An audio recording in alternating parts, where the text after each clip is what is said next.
Hello friends, Agri Universe YouTube channel पर आपका स्वागत है। आज के इस वीडियो में हम बात करेंगे लेक कल्चर यानी लाख कीट पालन के बारे में। तो ये एक इम्पोर्टेंट टॉपिक है कॉम्पिटिटिव एग्ज़ाम के पॉइंट ऑफ व्यू से। इस पूरे वीडियो में हम लेक कल्चर से रिलेटेड सभी इन्फॉर्मेशन को आसान तरीके से समझेंगे। तो चलिए शुरू करते हैं। सबसे पहले हम बात करते हैं लेक कल्चर। लेक कल्चर क्या होता है? लेक कल्चर मीन्स होता है लेक इंसेक्ट की रियरिंग करना, लेक इंसेक्ट को पालना ताकि उन्हें कमर्शियल तरीके से लेक यानी लाख प्राप्त की जा सके, लेक का प्रोडक्शन किया जा सके, उसको अपन बोलते हैं लेक कल्चर। जो टर्म है लेक, ये डिराइव्ड हुई है संस्कृत वर्ड लक्षा से, जिसका मीनिंग होता है 100,000 मतलब 1,00,000।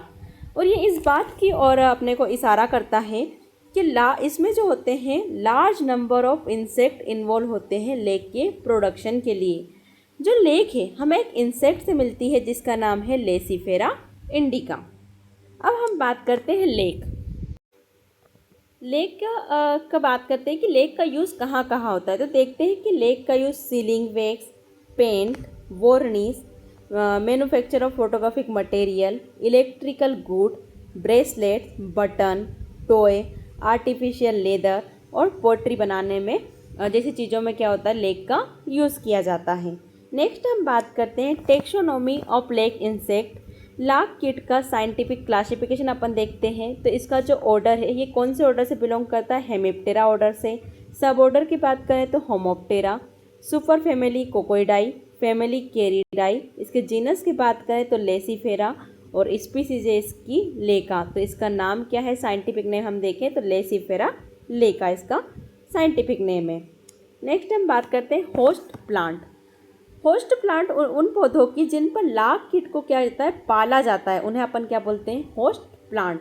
तो इनमें कौन कौन से आते हैं वो हम देखते हैं। पलास सबसे मेन जो है पलास है। ब्यूटिया मोनोस्पर्मा इसका बॉटनिकल नेम है।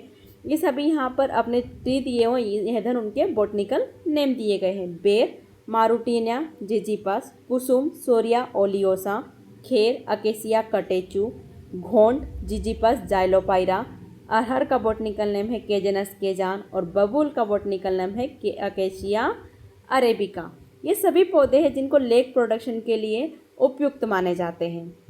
नेक्स्ट हम बात करते हैं life cycle of lake insect. Lake insect के लाइफ साइकिल 4 स्टेज में कंप्लीट होती है। तो 4 स्टेज कौन कौन सी है? ए लार्वा, प्यूपा, एडल्ट। इसमें भी जो हमारी एक कंप्लीट मेटामार्फोसिस पाई जाती है।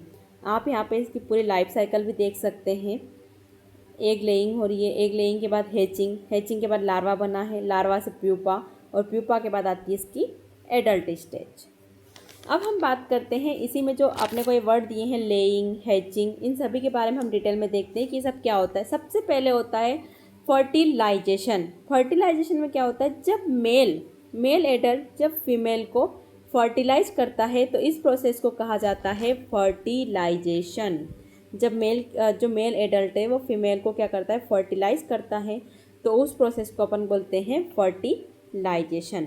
एक लेइंग, फर्टिलाइजेशन के बाद क्या होता है? जो फीमेल है वो रेपिडली ग्रो करने लगती है, वो बहुत तेज़ी से ग्रो करती है और क्या करती है? वो केपेबल हो जाती है एक लेइंग के लिए। एक हैचिंग आफ्टर 6 वीक, एक लेइंग के आफ्टर 6 वीक में जब एक हैच होकर लार्वा में बदलते हैं, और जब ये लार्वा में बदलते हैं तो उसको बोलते हैं अपन एक हैचिंग। और जब ये लार्वा एक साथ मूवमेंट करते हैं और होस्ट प्लांट की खोज में क्या करते हैं? वहाँ से मूव करते हैं, तो उसको अपन बोलते हैं स्वार्मिंग। नेक्स्ट हम बात करते हैं टाइप्स ऑफ लेक। लेक के टाइप की हम बात करते हैं कि हमारे जो लेक है वो कितने टाइप की होती है। तो लेक जो है वो 2 टाइप की होती है, कुसुमी लेक और रंगीनी लेक। कुसुमी लेक की हम बात करें तो जब क्या होता है, जब हमारा जो इंसेक्ट है उसको जब किसी कुसुम प्लांट पर रियर किया जाता है और वहीं से उसकी हार्वेस्टिंग की जाती है तो उसको अपन बोलते हैं कुसुमी लेक। और रंगीनी लेक क्या होता है?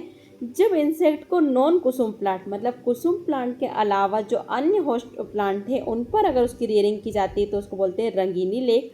कुसुमी लेक की बात करें तो इस स्ट्रेन में हमारी 2 क्रॉप आती है, जेठवी और अगहनी। जेठवी जो होती है ये इनके मतलब जिस टाइम पे आती है उसके अकॉर्डिंग इनके नाम है। जेठवी जो है वो जून जुलाई में ली जाती है और अगहनी जनवरी फरवरी में ली जाती है। वहीं रंगीनी की बात करें जो नॉन कुसुम प्लांट पर रियर किए जाते हैं, इसमें भी 2 क्रॉप हैं, कार्तिकी और बैसाखी। कार्तिकी जो है ये अक्टूबर नवंबर में ली जाती है और बैसाखी मई जून में ली जाती है। तो इनके जिस टाइम पर ली जाती है उसके अकॉर्डिंग इनके नाम रखेंगे। तो मेनली हमारी 2 टाइप की लेक होती है, कुसुमी और रंगीनी। इनके अंदर भी 2 क्रॉप आती है, कुसुम में आती है जेठवी और अगनी, रंगीनी में आती है अपनी कार्तिकी और बैसाखी। अब आगे बढ़ते हैं। अब हम बात करते हैं लेक कल्टीवेशन की स्टेप्स के बारे में। तो अब हम समझते हैं कि लेक प्रोडक्शन की प्रोसेस कैसे होती है, कौन कौन सी प्रोसेस है। तो इसमें 3 प्रोसेस है, इनोक्यूलेशन, स्वार्मिंग और हार्वेस्टिंग। तो सबसे पहले हम बात करते हैं इनोक्यूलेशन, जो कि सबसे पहली प्रोसेस है, जिसमें क्या होता है, लेक इंसेक्ट को होस्ट प्लांट पर इंट्रोड्यूस किया जाता है। जब लेक इंसेक्ट को होस्ट प्लांट पर इंट्रोड्यूस किया जाता है तो उस प्रोसेस को कहा जाता है इनोक्यूलेशन। इसके बाद में होती है स्वार्मिंग।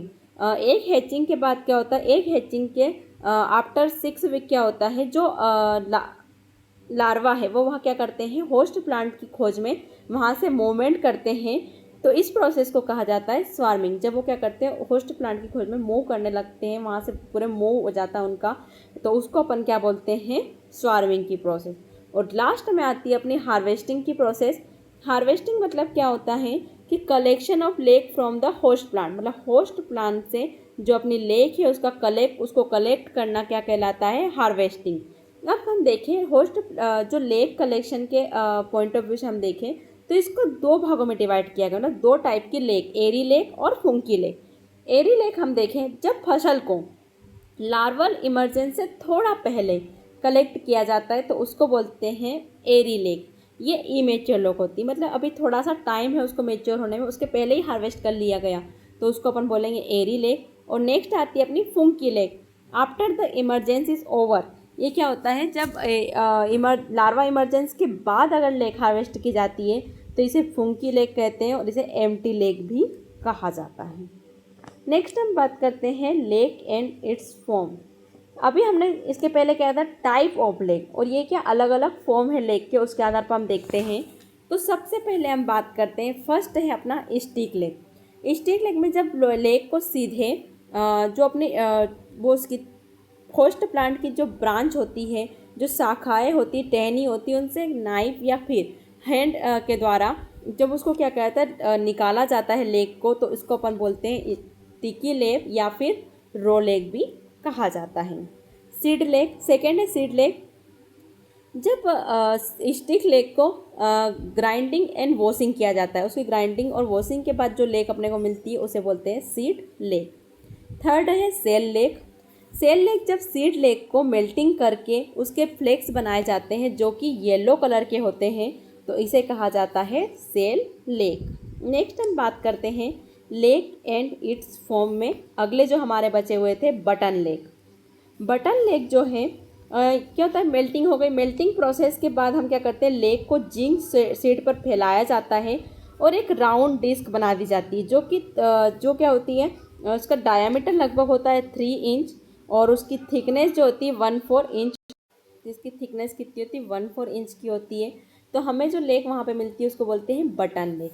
नेक्स्ट है हमारी गार्नेट लेक। गार्नेट जो क्या होती है, जब लो क्वालिटी सीड लेक से सोलवेंट एक्सट्रैक्ट किया जाता है तो उससे बनता है, ये डार्क कलर का होता है और ये वैक्स फ्री होता है। गार्नेट लेक क्या होती है, जब क्या होता है, जो लो क्वालिटी की अपनी क्या थी सीड लेक थी, उसको सोलवेंट एक्सट्रैक्ट किया जाता है। ये तो इस प्रोसेस के बाद जो हमें मिलता है वो डार्क कलर की लेक होती है और ये फ्री फ्रॉम वैक्स से पूरी फ्री होती है, तो उसको अपन बोलते हैं गार्नेट लेक। और आप आगे आती है अपनी ब्लीच्ड लेक। ब्लीच्ड लेक क्या है, ये एक रिफाइंड फॉर्म है जो केमिकल ट्रीटमेंट से बनता है।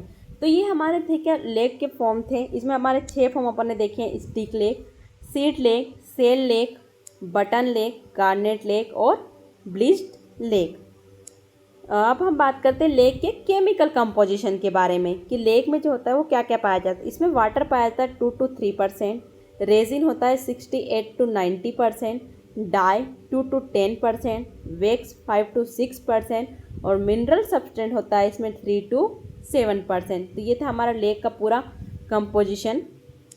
तो फ्रेंड्स, ये थी पूरी क्लास लेक कल्चर के बारे में। उम्मीद है आपको ये लेक्चर आसान एंड इन्फॉर्मेटिव लगा होगा। अगर कोई डाउट है या कोई फीडबैक देना है तो आप ज़रूर कमेंट करके हमें बताइए। Thanks for watching. मिलते हैं नेक्स्ट वीडियो में।